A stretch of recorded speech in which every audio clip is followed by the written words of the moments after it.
back to RPTV Weekly News. I'm Jabin and I'm thrilled to be joined by Kedar, and today we'll be introducing Klavon.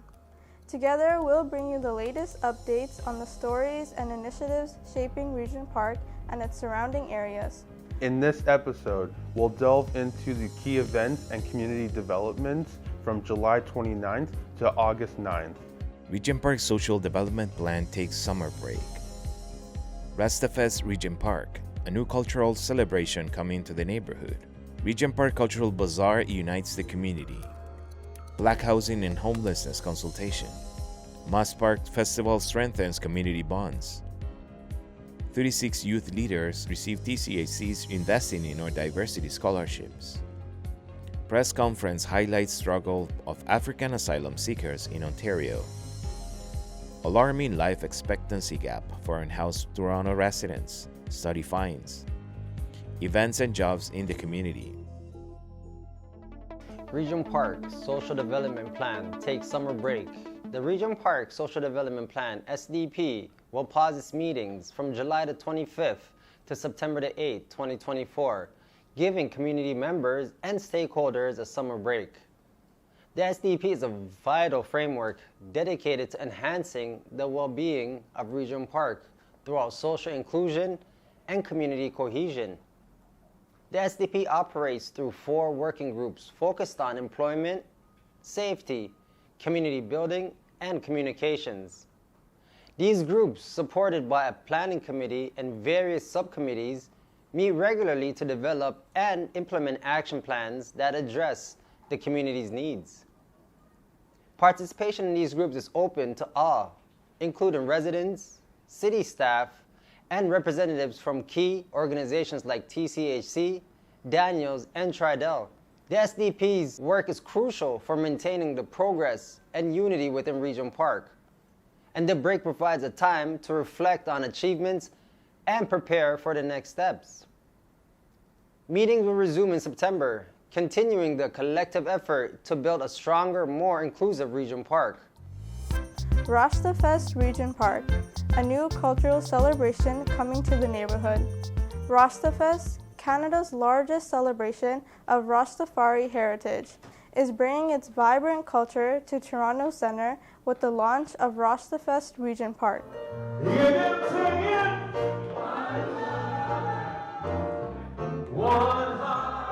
On August 2nd from 1 to 3 p.m., a special community event at Daniel Spectrum will preview the festival, featuring an award-winning musical lineup set to headline the main stage on September 7, 2024.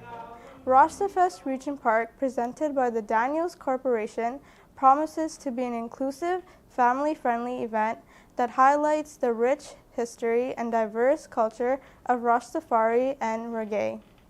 The festival is set to become a cultural gem in Regent Park, showcasing music, art, and traditions that resonate deeply with the community.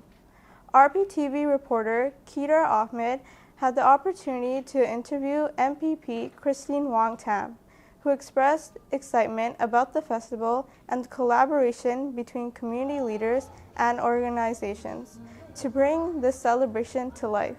Wong Tam emphasized the importance of the events like Rastafest in fostering community spirit and community cohesion. Good afternoon. My name is Kedar Ahmed, and with RPTV News. And I'm here with Kristen Wong Tam. I just wanted to ask you, what brought you here to this event today? Well, I'm actually one of the sponsors and presenters of Rastafest. They have been doing fantastic work hosting this cultural festival, musical festival across Toronto for over 30 years. And earlier this year, when I actually spoke to Masani Montague, who's the founder of Rastafest, I said to her, I said, we would love to have you come to Regent Park. And she said, to my surprise, let's do it. So we spoke to a few friends, including Mitch Cohen from the Daniels Corporation, who is now our title sponsor. So Rastafest in Regent Park, presented by Daniels Corporation, is coming here with their big festival with headliners coming here on September the 7th on Saturday. Everyone is invited to the big park in Regent Park. It is absolutely free. There's going to be amazing vendors, food trucks, and of course, Rastafarian culture music. That's amazing. I'm definitely looking forward to it. And why do you think events like these are important for the Black community in Regent Park, especially now that we're celebrating Emancipation Month? That's such a beautiful question.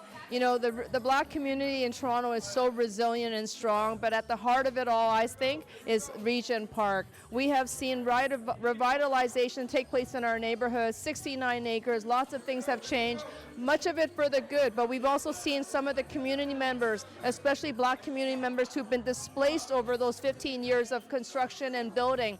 And I know that Rastafest Regent Park will bring them back. I think this will be a great event for our city, a fantastic event for our community, and at the anchor of it all is the Black Caribbean culture and community. And so I'm really proud to be a minor supporter of all of this.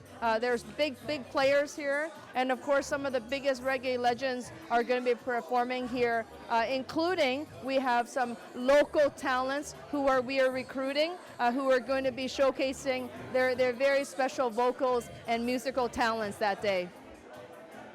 And why is this event relevant to building social inclusion and social cohesion? That is such an important question. You know, we're living in a world that's increasingly polarized, a lot of things that are dividing us, and I've always felt that there's more that can connect us. And when it comes to music and culture and food, that's something that is universal. You don't need to speak the language, you can feel it in your bones, you can feel it in the air, and I think that's something that's going to bring us all together. So music, culture, and I think that, you know, being able to talk about inclusivity, but also living and practicing it is what is going to be true, and living our authentic selves, and of course, you know, here in Regent Park, being Black and proud, and this community has so much to be proud of.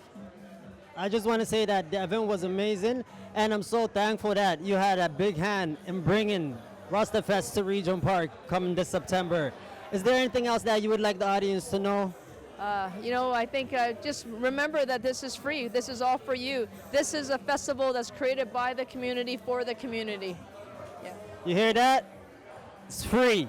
One of my favorite words. Thank you so much for your time. You bet. We love it. Regent Park Cultural Bazaar unites the community. Every Friday until September 6th, the Regent Park Cultural Bazaar lights up Regent Park Boulevard from 3 p.m. to 8 p.m., offering a vibrant blend of music, food, and local artistry. This weekly event celebrates diversity and community spirit with multicultural food stalls, artisanal products, henna, and more.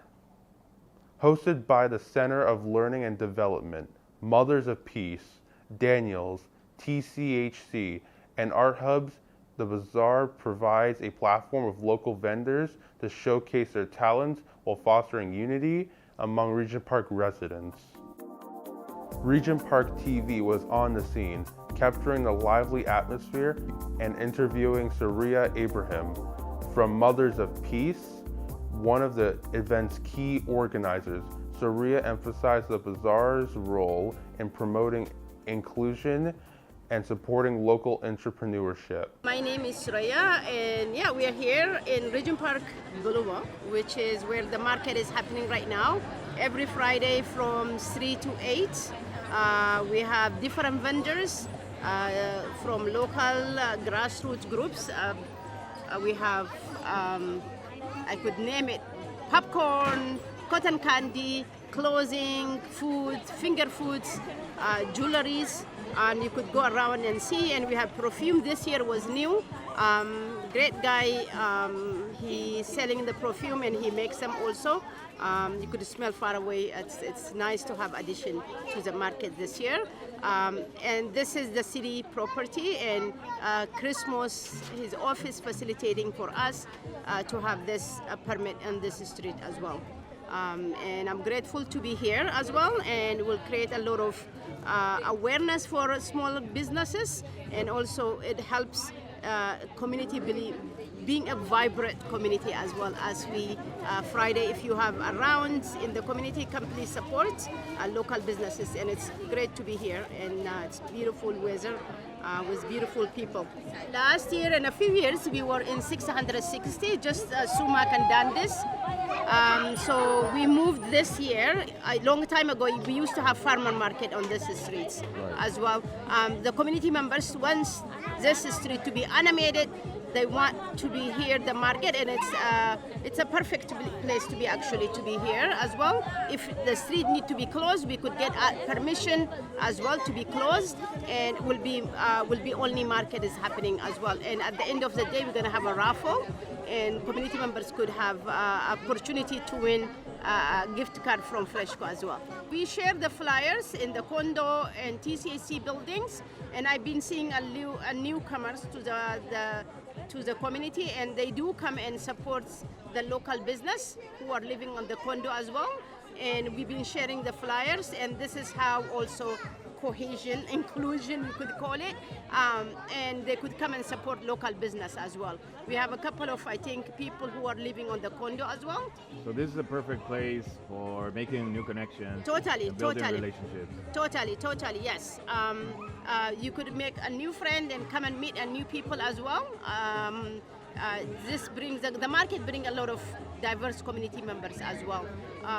And the businesses where you could support local grassroots as well. Yeah, either you could have a finger food or meal and learn about the people who are selling different kind of cultural dressing, cultural food as well. So yeah, come and support local community members who are here, that they need your support as well. Thank you. Black Housing and Homelessness Consultation at Regent Park. The event was a collaborative effort by the Confronting Anti-Black Racism CABRU unit, the Housing Secretariat, and Toronto Shelter Supportive Services. Local leaders, including Councillor Chris Moyse, joined residents to discuss key issues affecting the Black community. The consultation highlighted the urgent need for targeted supports for Black refugee claimants, affordable housing solutions, and increased opportunities for home ownership. The feedback from this session will help shape the city's renewed 10-year action plan to confront anti-Black racism, including the development of a Black housing framework and the establishment of Toronto's first Black-led shelter. Moss Park Summer Festival strengthens community bonds. On July 27, 2024, the Neighbourhood Information Post hosted the Moss Park Summer Festival, a free event at Queen Street East and Ontario Street, celebrating community spirit and fostering connections among Moss Park residents, themed I Love Moss Park. The festival featured food, a DJ, games, and variety of activities, attracting local officials like MPP Christine Wong-Tam and City Councillor Chris Moyse, as well as representatives from community organizations. The event not only provided summer fun, but also served as a platform to promote social inclusion and empower residents to engage more deeply with their neighborhood. By bringing together residents and service providers, the festival played a crucial role in strengthening community ties and combating the stigmas associated with Moss Park. My name is Chris Moyse. I'm the local city council for Toronto Centre, Ward 13. It's great to be here in Moss Park Festival 2024. I come to this event every year since I was a school board trustee. I've actually lived not too far from here for 14 years, and so I know this community very, very well. You know, prior to being an elected official, I was a counselor at St. Mike's Hospital, which is just down the street. So I serve these residents here in that capacity as well. So I feel very much at home when I come here, and so it's a privilege to always come here and be part of the community and to just break bread with them, have conversations with them, and just play with them. So it's great. I'm so happy to be here. I am so proud to be your local city councillor. I want to thank the Neighbourhood Information Post for putting this together. I want to thank TCHC, all the volunteers who work so hard to make this happen each and every year. And I remember last year, it rained like cats and dogs. And today, it's amazing. I'm so happy that the weather has cooperated. And all the kids are having a great time. All the parents are having a great time. and everyone has some sort of burger or some sort of food in their hand, and I love that. Food brings people together, it brings community together. And that's why we always make sure that we have food at all these events each and every time. And the service providers are so important. The neighborhood information post, for example, our TCHC staff are amazing as well. One of the things about Moss Park is that there's 3 large apartment buildings here, but there's no space for community to gather and to actually build capacity as community. So again, this venue and this space allows community to come together and get to know their neighbors, and again, just to, you know, talk about issues, right? The good, the bad, and the ugly. So in my capacity as counselor, I'm actually trying to create space within Moss Park so that there is more gathering spaces. I know that we're going through revitalization in the Moss Park park as well, and John Innes building. I'm also trying to make sure that we create more community spaces for the people here at Moss Park. It's such an important part of bringing people together. I've actually tried to do that in Regent Park. I'm trying to build more capacity in St. Jamestown, and again, Moss Park deserves the same attention as all those other communities.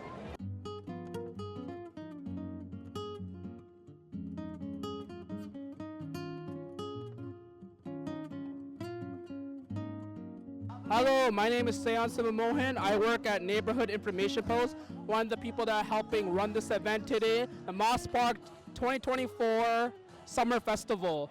The event's going well and great. A lot of people, a lot of families, a lot of fun activities we have in store for them all. I'm really grateful that we're able to run this every single year for this community, as this community deserves all the love and fun that it can get.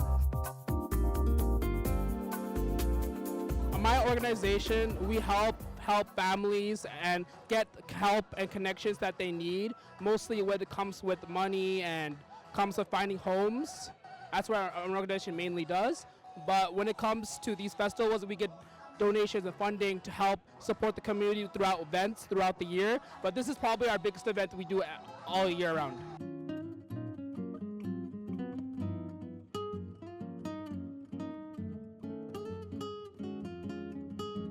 So we're representing MP Marcy Inn. She's the federal MP of Toronto Centre, and she's also the Minister of Youth, Gender Equality and Women.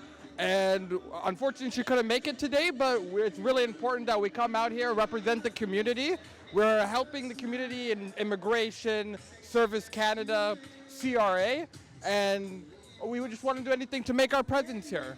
It's been a great community, great people. She's the one that runs the connections. Nima over here with the community. But I'd say we're tight-knit with the community over here. I think these events are important because it brings the community together. It has the opportunity for people to talk, express their concerns, whatever they are, regardless. And, you know, unity and bringing everybody together. Great vibes, kids running around. I think these are things that are needed and, you know, keeps our spirits up and keeps everybody together, and that's what's important.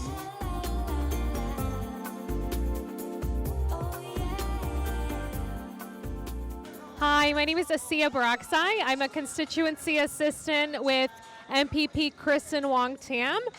We're here today in Moss Park, just trying to raise awareness of our services, of course. Where, of course, a free service. We provide casework assistance. We do a lot of advocacy in the community for a wide range of provincial issues and things like that. So that's what we're here. We're here to also give out some of our bags. They're so lovely. Some of the highlights of this festival, I think it's just bringing together so many different community leaders and community members. I think that's so important. This is such a great community here. So just being out, enjoying a lovely day and being able to come together, I think that's really the best aspect of it.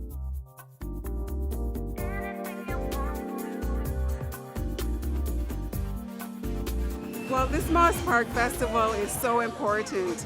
As a school board trustee for Toronto District School Board, Ward 10, it actually includes University Rosedale and Toronto Centre and this wonderful community Moss Park.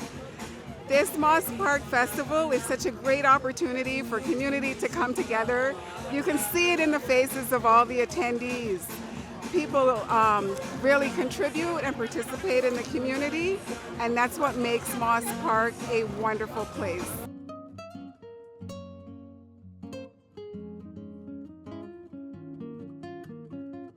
The spirit over here is really lovely. We are over here since 10 o'clock in the morning, and still it is 3 o'clock in the afternoon, and you can see the vibe. The DJ is playing a beautiful music, and of course we have the different type of the stall as well as the tables from all over the communities. Please join us to understand the community better, to be together and have a fun with us. It's a really lovely day, and I enjoyed a lot among the people, and still, I'm enjoying, and the program will continue till 4 or 4:30 o'clock.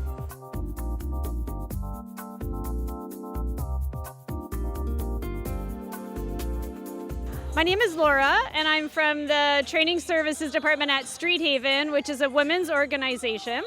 And at Training Services, we offer a variety of programs and workshops for women in the community to take a part in.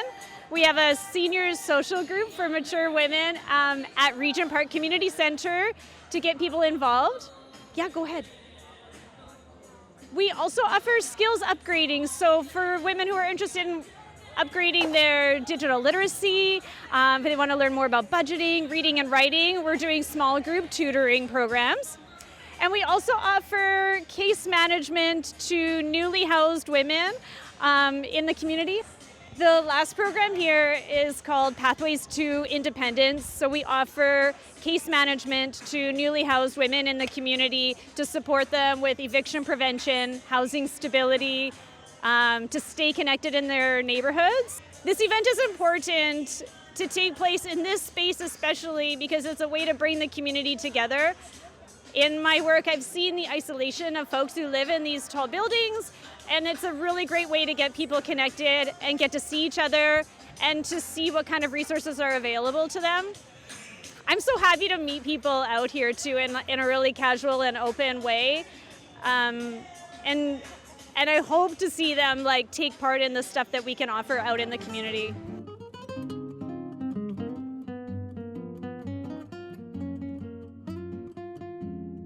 So my name's Callum Houston. I'm a constituency advisor for Chris Moyes, councillor of Toronto Centre.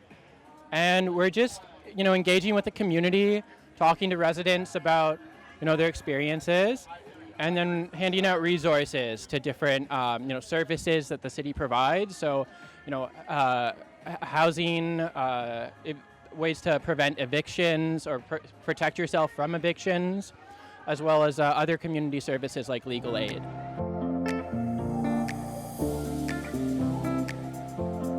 Hello everyone, my name is Amal Kanafani. I'm the founder of Anti-Amal Community Center. Actually, this place and this event, it's really important for us as we meet our colleagues and our friends who service our community and to know exactly what they are doing. And it's lovely to see a lot of people here having fun, lots of activities for them, especially for the kids. And the food they are providing, they say it's very nice. I didn't taste it yet. And the other organization, we know a lot about organization who serves our community. This brings community gathering, inclusion. I think it is very good for mental health issue or for all community members in our community.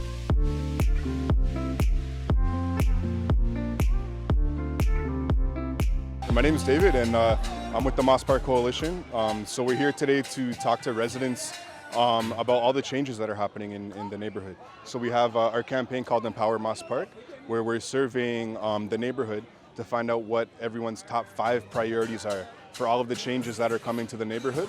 And once we figure out what those 5 issues are, we're going to start to work on solutions with the community so that we can, tell the city and tell the developers this is what the neighborhood needs. And we're not just going to build a neighborhood for people that aren't here yet. And we're going to make sure that the new neighborhood has space for everyone that's here right now. I think a day like today is everybody comes out. So we actually get to see everybody. Everyone's in a really great mood. It's a big festival. Everyone's feeling really good. So I think it's just a great opportunity to talk to everybody. And everybody's comfortable. They're in their own element. And we're having really great engagement from everyone. So this is always a date that's on our calendar, and it's always a lot of fun. So we're really happy to be here.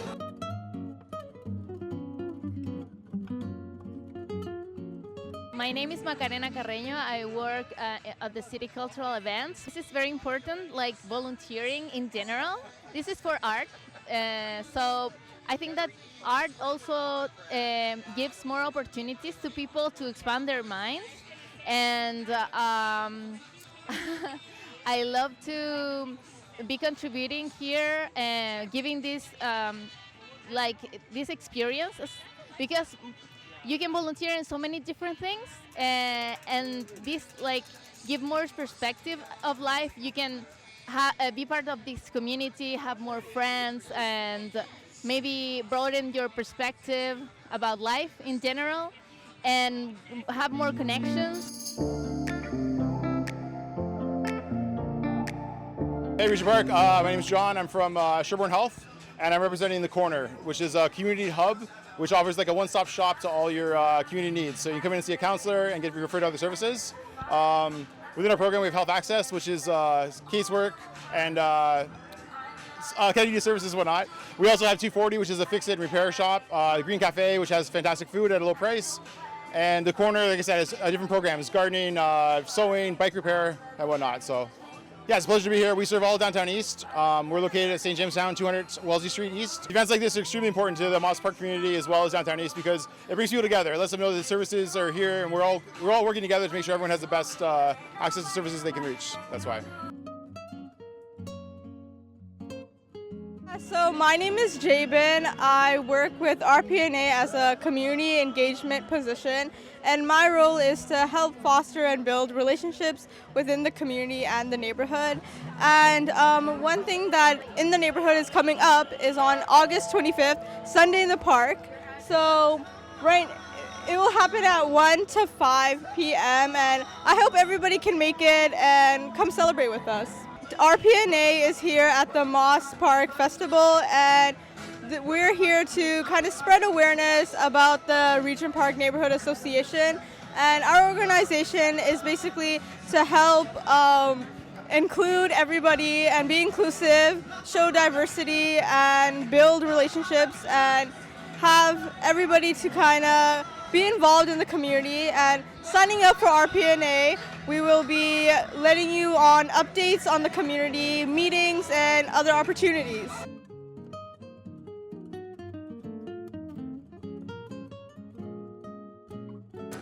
First of all, the spirit of this event is community connection.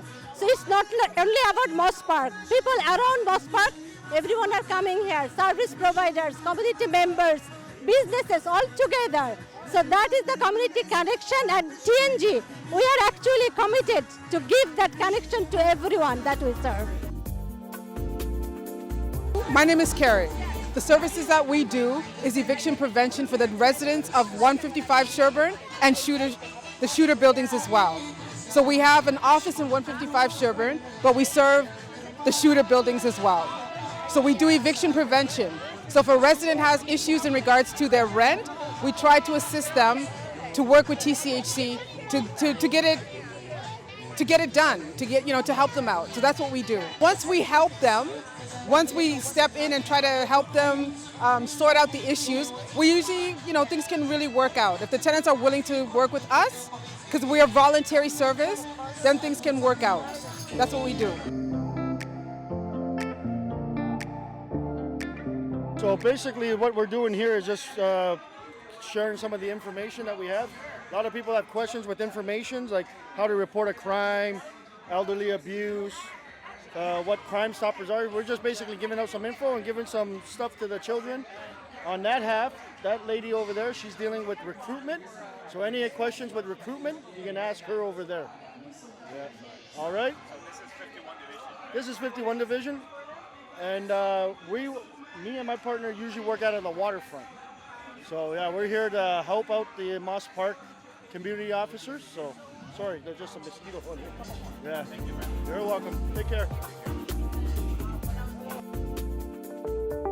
Toronto Community Housing, TCHC, celebrated 36 youth leaders at the annual Investing in Our Diversity Scholarships Gala in Regent Park.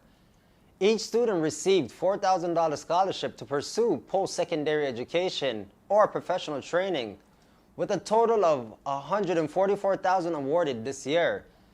Since 2006, the IIODS program has awarded over $1.7 million to 770 youth. Press conference highlights struggle of African asylum seekers in Ontario. The African Canadian Collective, ACC, held a press conference outside Queen's Park, marking 1 year since they first demanded action on the refugee crisis.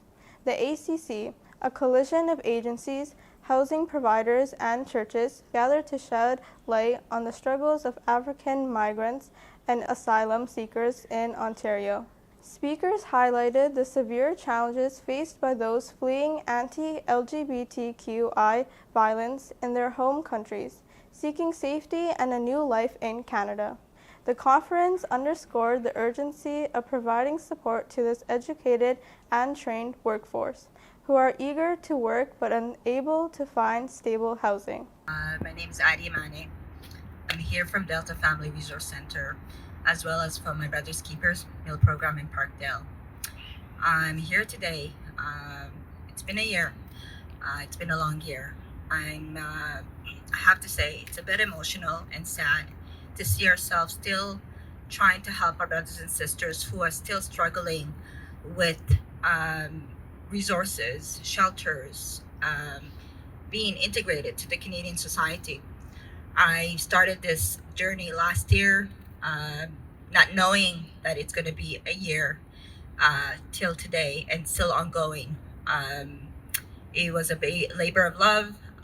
Part of it become just spending time and trying to understand and integrate and give them a bit of compassion what Canadian is all about.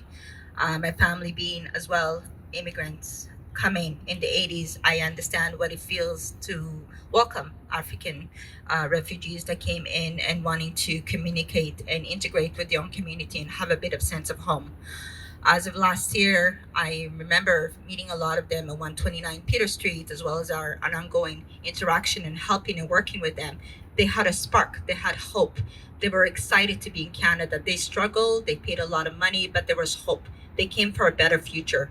Canada for them was an opportunity to start all over and to help themselves and their family and to grow and integrate.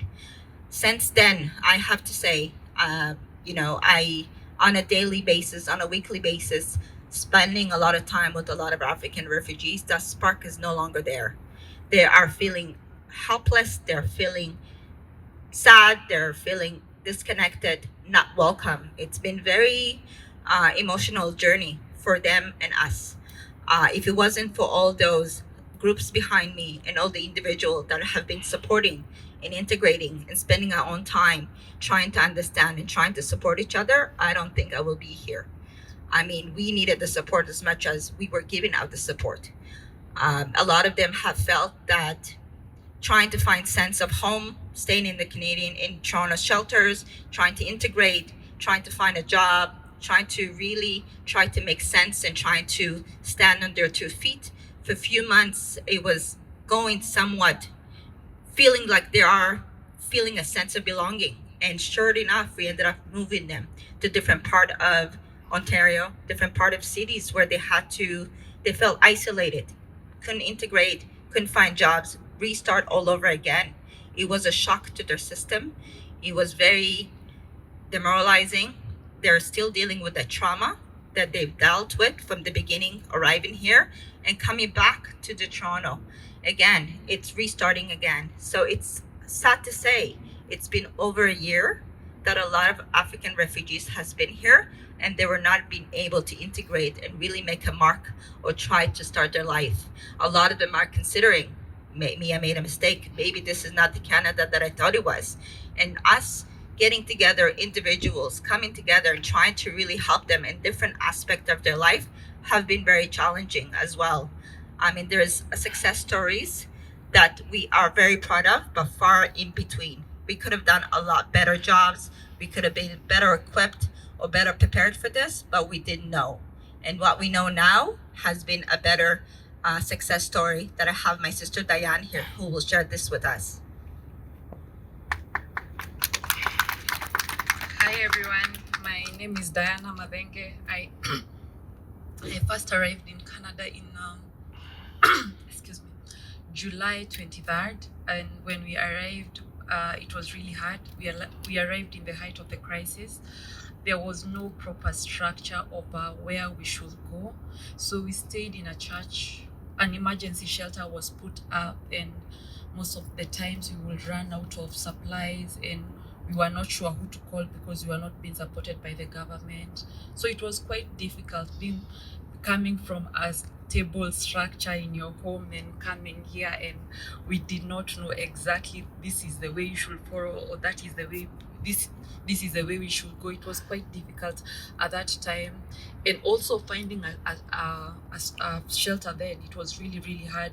We saw a lot of our brothers and sisters sleeping in the streets, so even us, like sleeping in the church on the floor on a mattress and everything. We were doing everything to get by. I'm just a product of so many people who came together, the church community.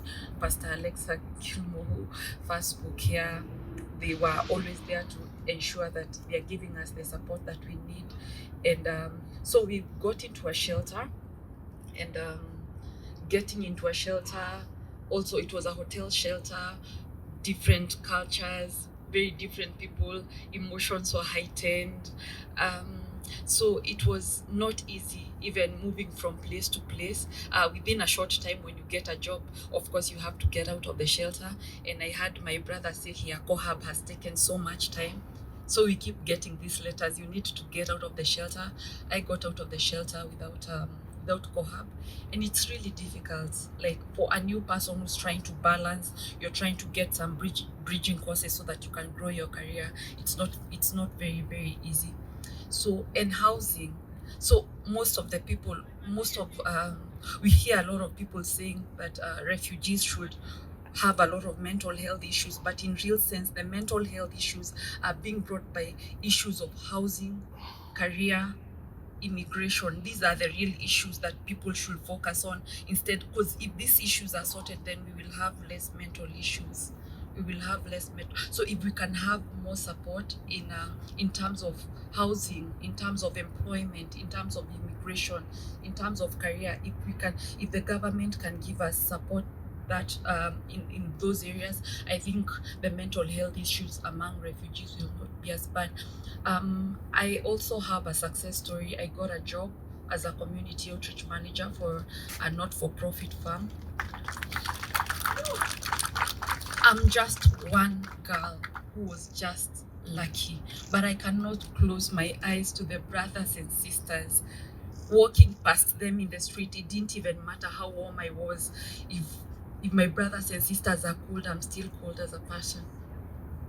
Yeah, I'm still cold as a person. It doesn't matter where I go. If they are not okay, then I'm not okay. Yeah, it's very important. So as we acknowledge what the Canadian government did at the height of the crisis, because we stepped into people who are trying to figure themselves out, and us coming here from our homes, leaving our children. I left the small town I knew and my child and my brothers and sisters. So as much as we've had our success stories, we also want to also look at what did not go right and also just try and ask for support. But I feel very privileged for the structures that I had. As Pastor Alexa was speaking about the calls sometimes she gets, I keep thinking, what about that one refugee who doesn't have someone to call? Yeah, thank you. Good morning. My name is Nadine Miller, Executive Director of Pilgrim Feast Tabernacles. You've been hearing the stories, and it's so many. You're not seeing the refugees on the streets because even though we are not running the emergency shelter, we're still picking them up off the streets with other agencies like Wood Green and Delta services. You're seeing Pilgrim Feast Tabernacles has been, along with Dominion and still Pastor Judith of Revival Time Tabernacle and the Beautiful Foundation, we're still helping on the streets. We're still here. We're here with the government of Canada because we want to show that we are the community and we're in strong solidarity. We've been very much in talks with the Mayor of Toronto, and she's really come out. Olivia Chow has been really coming out and stepping up to the plate. But we need the federal government and the Ontario government to step up, not just to talk about the funds that they're going to be giving, but we need those funds to actually hit the pavement in Toronto and many other cities that are finding themselves in crisis because they're overpopulated with not just Canadians, but also newcomers. We're speaking on everyone's cost for housing. We need it right away. We need them to stand up and realize that the COB is just not going to cut it when it comes to the refugees. We need them to understand that the COB is for the Canadians. We need them to move into another arm where they're going to create another porthole, another open door for our refugees and our newcomers that are finding themselves on the streets, finding themselves without food, and understanding that it's not sustainable to keep the hotels open. It's not sustainable to have them in those hotels, but not having the wraparound services.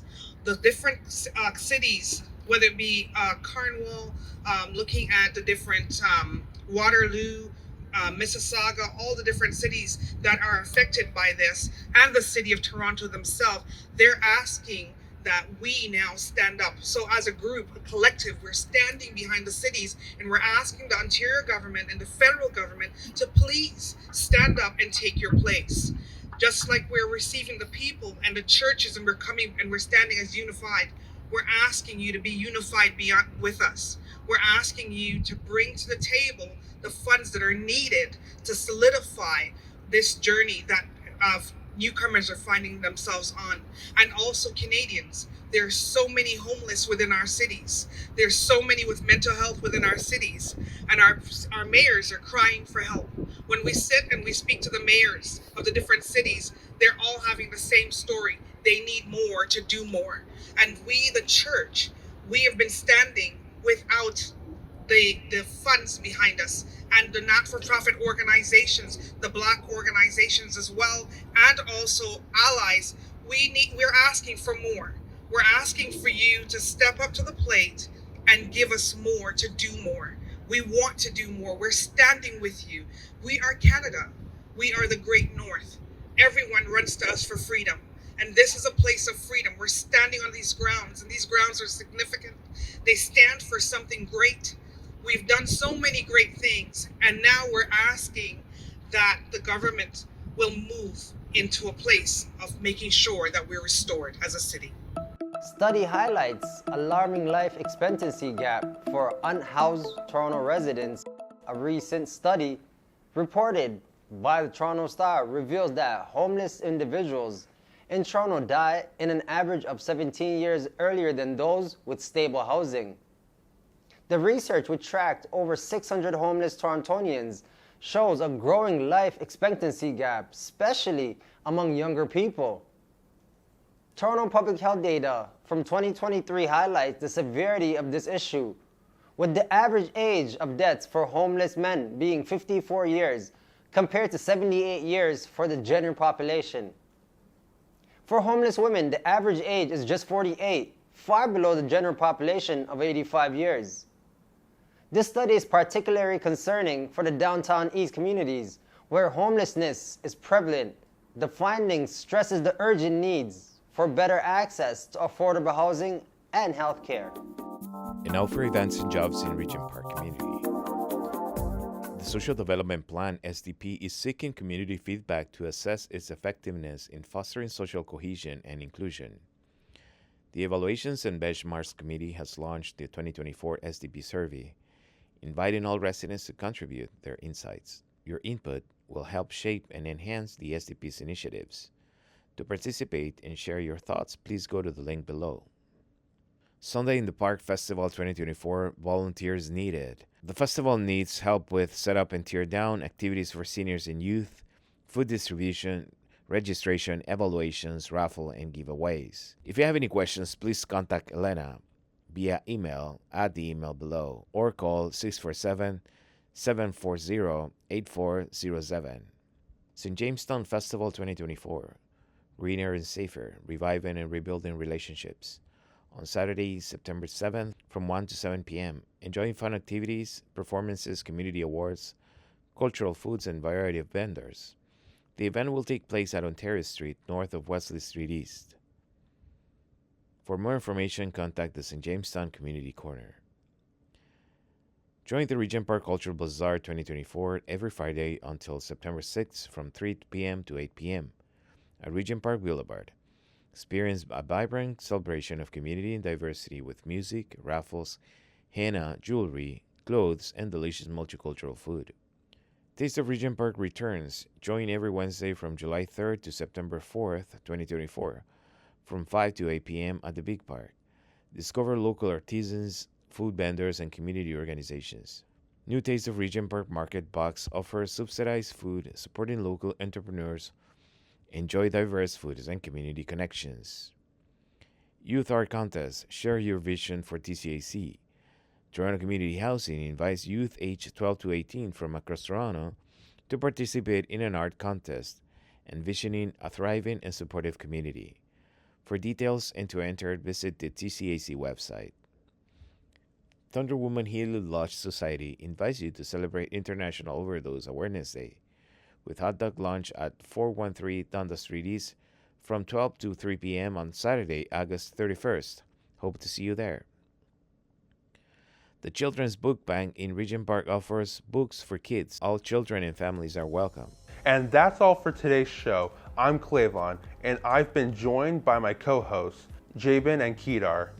A big thank you to our dedicated team of researchers who contributed to this week's episode. From our studios at Focus Media Arts Center, thank you for watching, and we'll see you next week.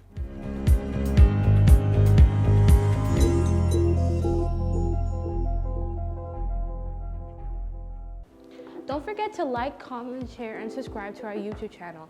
And please follow our social media platforms. For more information, check out our website.